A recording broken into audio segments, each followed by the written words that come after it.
Good evening, visitors. Welcome to the Australian War Memorial's last post ceremony. My name is Nathan Boyd, and joining us today from the Royal Australian Air Force is Warrant Officer Gerard Goff. We welcome the veterans who have served, those that are still serving, and the families that love and support them. We acknowledge the members of RSL Services Clubs Association, RSL Victoria, and RSL Queensland who are watching the broadcast of this ceremony across Australia.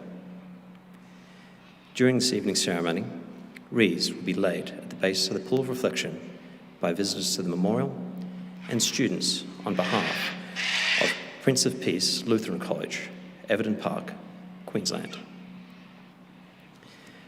Australia's Federation Guard is a tri-service ceremonial unit of the Australian Defence Force.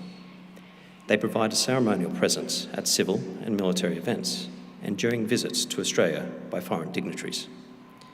The Guard will now dismount the catapult party from the tomb of the unknown Australian soldier.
If you're able, please stand and join in singing the national anthem.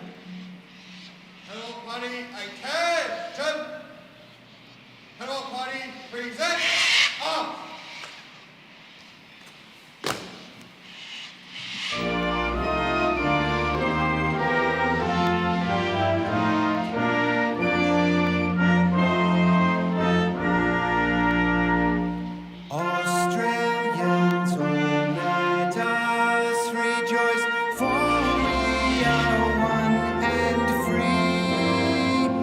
With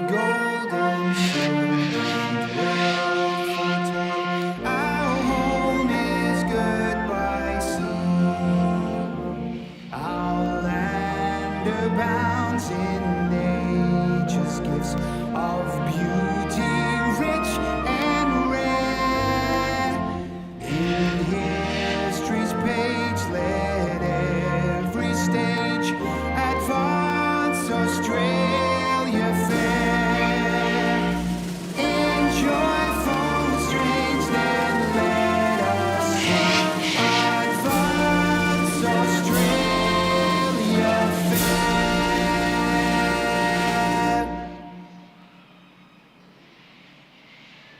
Hello, party. Shoulder. Arms. Hello, party. Order. Arms. Students and guests, if you're able, please be seated.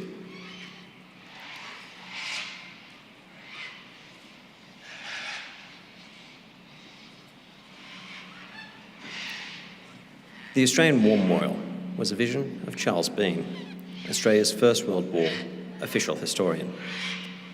Bean landed with the Australian troops on Gallipoli and stayed with them at the front through to the end of the war. The idea of this national memorial and museum came to him at Pozières, France, in the depths of the bloody fighting of 1916. Bean's idea was that this would be a place where family and friends could mourn loved ones buried in faraway places. It would also be a place that could help all Australians understand what these men and women had endured and what they had done for us. Bean's vision, to which we remain true, is best expressed as inscribed in the entrance of the memorial's galleries. Here is their spirit, in the heart of the land they loved.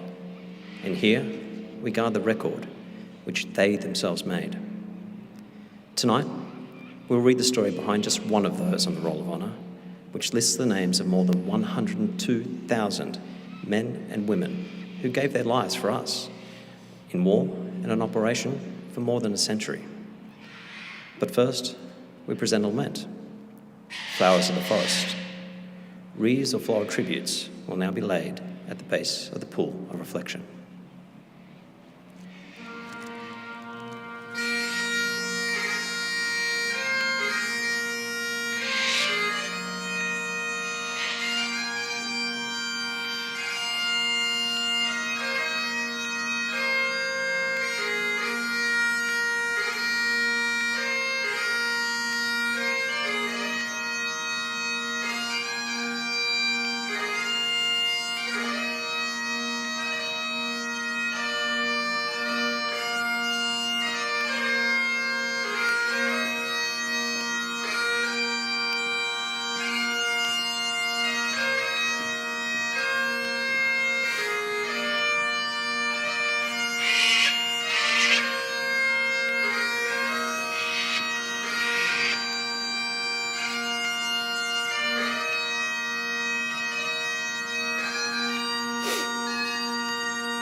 Today, we remember and pay tribute to Corporal Gerard Allnutt.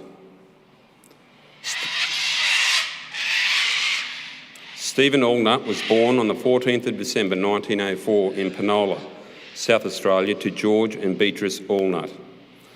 He had three brothers, Geoffrey, Miles and Peter, and two sisters, Barbara and Helen. When Stephen was young, his family moved to Brighton in Victoria. His father, who had served in the Boer War, worked as a grazier and then as an agent. Allnutt attended Brighton Grammar and Hamilton College, where he excelled in athletics and sport. After school, he worked as a dairy farmer and then as an accountant. In 1934, he proposed to Margaret Heather McQueen. The couple married and had 2 children, Janet and Dennis. Allnutt had served 2 years with the militia before he enlisted in the 2nd Australian Imperial Force on the 17th of June 1941, aged 36. He was transferred to the Australian Army Ordnance Corps and underwent training in Bendigo, after which he was made acting corporal. He embarked for overseas service on the 10th of January 1942, arriving in Singapore on the 26th. Following Japan's entry into the war, the Malayan Peninsula was invaded by Japanese forces. From mid-January 1942, the units of the 8th Division were involved in fierce fighting against the Japanese forces on the Malayan Peninsula. On the 14th of February 1942, Commonwealth forces in Malaya were forced to surrender, and Corporal Allnutt was among the 45,000 British and Australian troops who became prisoners of war. He was initially held at Changi Prisoner of War Camp, but the Japanese soon called for working parties to build and expand new infrastructure across their empire. In July, Allnutt volunteered with B Force, which left for Borneo in July 1942. The men had been assured of better food and conditions, but the almost 1,500 members of B Force found themselves on a hellish sea journey, crammed into the cargo hold of the Ubi Maru for 11 days before arriving at Sandakan. Conditions at Sandakan soon devolved into some of the worst experienced by prisoners of the Japanese. Prisoners, including the sick, were forced at gunpoint to work on the construction of a military airstrip and were often beaten by their captors. Illness and death ravaged the camp and food was scarce. The completed airfield was soon destroyed by Allied aircraft bombing, and between January and May 1945, those prisoners who could be made to walk were forced into a series of marches west to Ranu, a distance of around 260 kilometres. Those who were too sick to make the journey were left behind to die. Of the more than 2,400 prisoners in Sandakan, only 6 survived the war. Stephen Allnutt died of malaria before the second march took place on the 20th of May 1945. He was 40 years old. Corporal Stephen Gerard Allnutt is commemorated at the Labuan Memorial in Malaysia, and his name is listed on the Roll of Honour on my left among almost 40,000 Australians who died while serving in the Second World War. His photograph today is displayed by the Pool of Reflection. This is but one of the many stories of service and sacrifice told here at the Australian War Memorial. We now remember Corporal Stephen Gerard Allnutt, who gave his life for us, for our freedoms, and in the hope of a better world.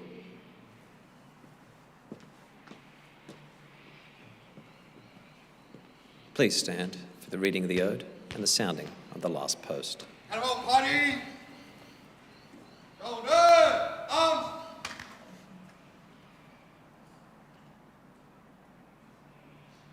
They shall grow not old, as we that are left grow old.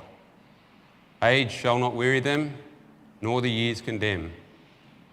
At the going down of the sun, and in the morning, we will remember them. We will remember them. Catapult party, present, arms.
lest we forget.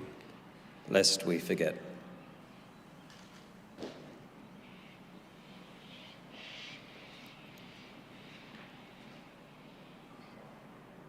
Cannibal Party in word! Turn!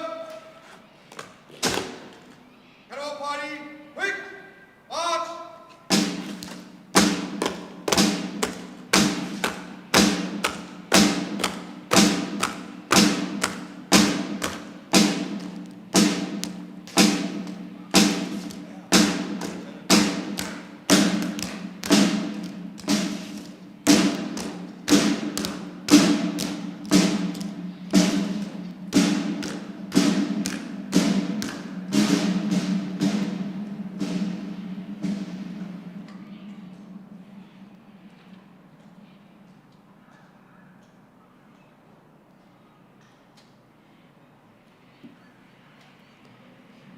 We leave you this evening with the words of the memorial's founder, Charles Bean.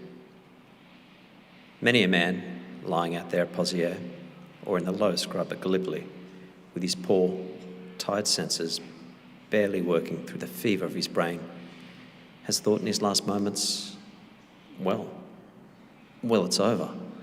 But in Australia, they will be proud of this. Ladies and gentlemen, girls and boys, that concludes this evening's last post ceremony. On behalf of the director and staff, thank you for visiting the Australian War Memorial today and for your continued support of the Memorials Development Project. We wish you all a very pleasant evening.